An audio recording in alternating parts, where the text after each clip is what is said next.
joining us now with reaction, conservative commentator Monica Crowley. I don't even know where to begin here.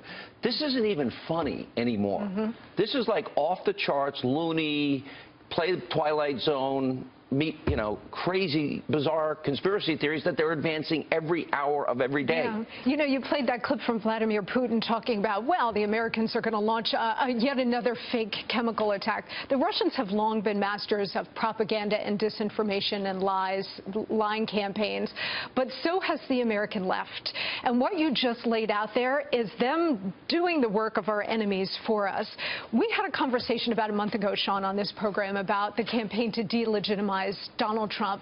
If only it were that simple. That we could actually fight back and manage. But what is happening is a multi-front war against this president, coming not just from the left, but from the establishment on both sides, from the mainstream media, from the international community, from the deep state, from every possible angle. And what I said at the time was Donald Trump was able to smash 16 Republican pros during the campaign, smash the Obama machine, smash the Clinton machine, and become president. How does NBC I just hope allow he can withstand this as president, because this is a completely different ballgame. How does NBC float a theory that Vladimir Putin told Assad to launch a small chemical attack that was big enough to attract media attention and prompt President Trump into launching a missile strike, which would then change the topic of Russian collusion?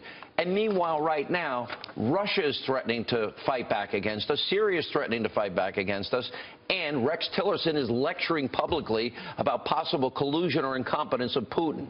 Right. Well, look, I mean, if you look at what the left's campaign has been against this president from the start now, for months, it's been the allegations of Russian collusion that persist despite no evidence.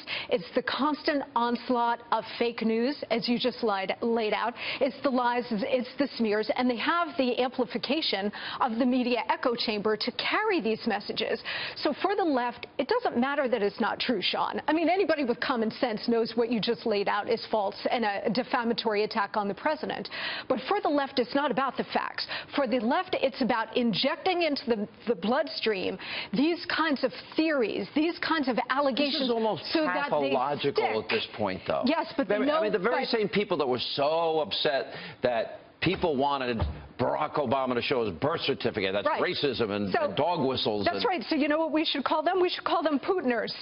Because they called, right? I mean, this is not defending the birther theory. This is just to say that this is what they do. They go out there, and so we should turn the tables on them. Call them, Russianers or Putiners, going out spreading these lies, hoping that they stick to create a narrative against this president. Now, once the Russia storyline disappears, which eventually it will, because at least as of now, there's been no evidence that anybody's been able to produce about the campaign or this president in Russia.